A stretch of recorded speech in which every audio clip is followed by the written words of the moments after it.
विश्व के दो महान खगोल शास्त्रियों का जन्म फरवरी माह में आता है। निकोलस कोपरनिकस व गैलीलियो गैलीली। गैलीलियो से एक शताब्दी पहले 9 फरवरी सन 1473 को कोपरनिकस का जन्म हुआ। निकोलस कोपरनिकस पहले यूरोपियन खगोल शास्त्री हैं जिन्होंने पृथ्वी को ब्रह्मांड का केंद्र से बाहर किया।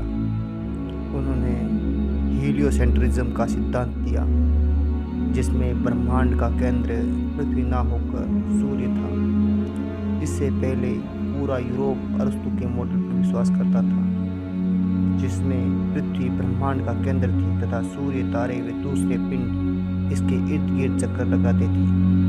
कोपरनिकस ने इसका खंडन किया। सन 1530 में कोपरनिकस की पुस्तक द रिवोल्यूशनरी बस प्रकाशित हुई, जिसमें उन्होंने बताया कि पृथ्वी अपने अक्ष पर घूमती हुई एक दिन में चक्कर पूरा करती है, वह एक साल में सूर्य का चक्कर पूरा करती है। कोपरनिकस ने तारों की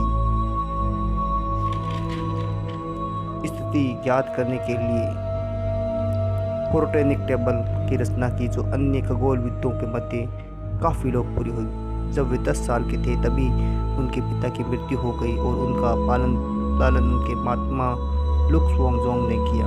उनके मामा का संबंध पोलैंड के ख्याति प्राप्त लोगों से था। उनकी पढ़ाई व स्कूल प्रवेश में कभी कोई दिक्कत नहीं आई। कोपरनिकस का रुझान गणित और विज्ञान में बढ़ा। उन्होंने 3 साल तक कला, चिकित्सा और खगोल शास्त्र का अध्ययन किया।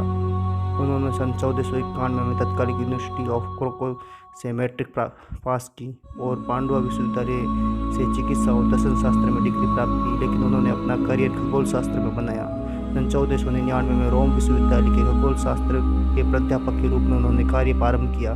बाद में उन्होंने ये कार्य छोड़कर धर्म प्रचारक बन गए। उनकी पुस्तक on the revolutionary of celestial sphere का प्रकाशन उनकी मृत्यु के बाद हुआ। उनके मन में इसे प्रकाशित कराने की झिझक थी। उनके मित्र टिडमोहन क्राइसिस ने इस पुस्तक का प्रकाशित करवाया। इस पुस्तक को आधुनिक खगोल शास्त्र की शुरुआत माना जाता है। उन्होंने इन खोजों को बिना किसी यंत्र के किया था। वो घंटों घंटों नंगी आंखों से आसमान निहारते रहते थे। वो गणनाओं से सही निष्कर्ष प्राप्त करने की कोशिश करते रहते थे। वो लैटिन, पॉलिश, जर्मन धारा प्रवाह बोलते थे। वही ग्रीक व इटालियन पर भी उनकी अच्छी पकड़ थी। उनके अधिकतर शोध लैटिन भाषा में छपे, क्योंकि उस दौर में यूरोप की भाषा थी। 24 मई सन 1553